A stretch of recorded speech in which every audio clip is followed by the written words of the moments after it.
जो अपेंडिक्स किए हुए हमारे जो बेरोजगार जो विस्थापित को अपेंडिक्स करवाया गया था बीएसएल द्वारा, उन लोगों के लगातार अपने डिमांड को बीएसएल के समक्ष रखने का कार्य किए और उन्होंने सिर्फ और सिर्फ आज तक आश्वासन ही आश्वासन देते आ रहे हैं। बीएसएल के मुख्य द्वार पर इन लोगों के द्वारा आज से नहीं लगभग 15 वर्षों से आज सिर्फ और सिर्फ आंदोलन करते जा रहे हैं। इन लोगों का कोई डिमांड सुना नहीं जा रहा है, जबकि जितने विस्थापित परिवार है इन लोगों ने अपने दादा पुरखों का जमीन सारा बीएसएल को दे दिया। सेल को देने के बाद सेल के द्वारा जो आश्वस्त किया गया था कि हम पूरे परिवार को, हर परिवार से नौकरी दिया जाएगा, उसी आधार पर सारे परिवार के एक सदस्य को अपेंडिक्स भी करवाया गया। नौकरी देने के नाम पर अपेंडिक्स करवाने के बाद अभी तक कोई इन लोगों को रोजगार नहीं दिया।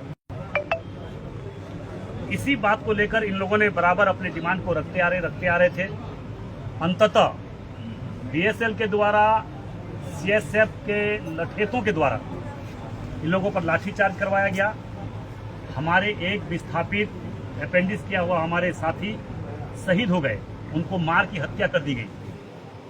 अंततः आज सभी लोग मिलकर हम लोगों ने, जो हमारे भाई बगोदर के पूर्व विधायक भाई विनोद सिंह जी आए हैं, हमारे बड़े भाई हलधर महतो जी है, हम लोगों के अभिभावक हाकिम महतो जी है, हमारे गोमिया के खेतों के पूर्व विधायक हम लोगों के अभिभावक बाटुल महतो जी, योगेश्वर प्रसाद बाटुल महतो जी हैं, उनके हमारे बोकारो के विधायक हैं और हमारे तमाम प्रतिनिधि हैं और हमारे उनके सारे परिवार के लोग हैं।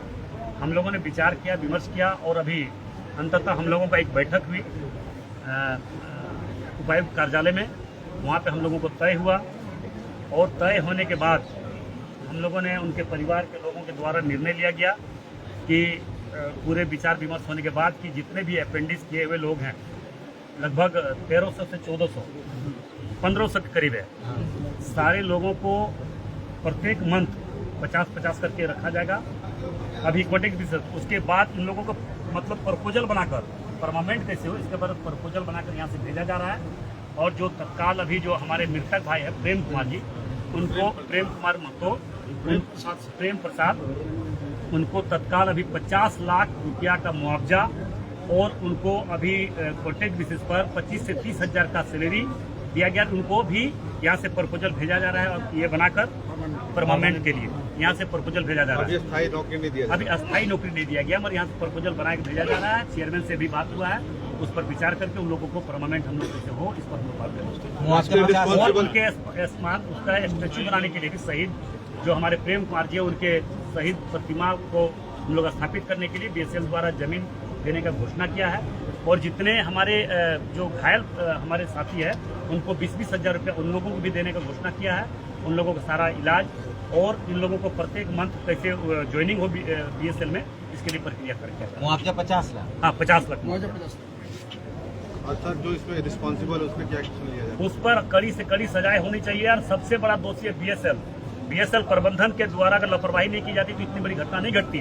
बीएसएल के लापरवाही के कारण ये घटना घटी है, वैसे अधिकारी पर कार्रवाई भी होना चाहिए। और ये बात मैं बता देना चाह रहा हूँ कि ये अगर बीएसएल समझता है कि ये घटना के बाद हम शांत हो जाएंगे, जब तक इन लोगों को हक, अधिकार, नियोजन नहीं मिले तब तक ये आंदोलन, लड़ाई भी जारी रहेगा। अभी क्या 100 को लेकर अभी 100 हम लोगों ने तय किया है। उनके घर परिवार के लोग सारे लोगों ने तय किया है कि उसका अभी जो हम लोगों को जो अपना प्रक्रिया है, जो हमारा धर्म कहता है, उस धर्म के आधार पर हम लोग उनका प्रक्रिया, उनका अंत्येष्टि करेंगे, उनका दाह संस्कार करेंगे और हम लोग इसके फिर आगे बढ़ेंगे। दूसरी बात है, यहाँ कुछ लोग असामाजिक तत्व के लोग, जात पात, बाहरी भीतरी के नाम पर राजनीति करने वाले लोग हैं। वैसे लोगों को भी बख्शा नहीं जाएगा। ये धरती कोई जात पात और बाहरी भीतरी के लिए नहीं बना है।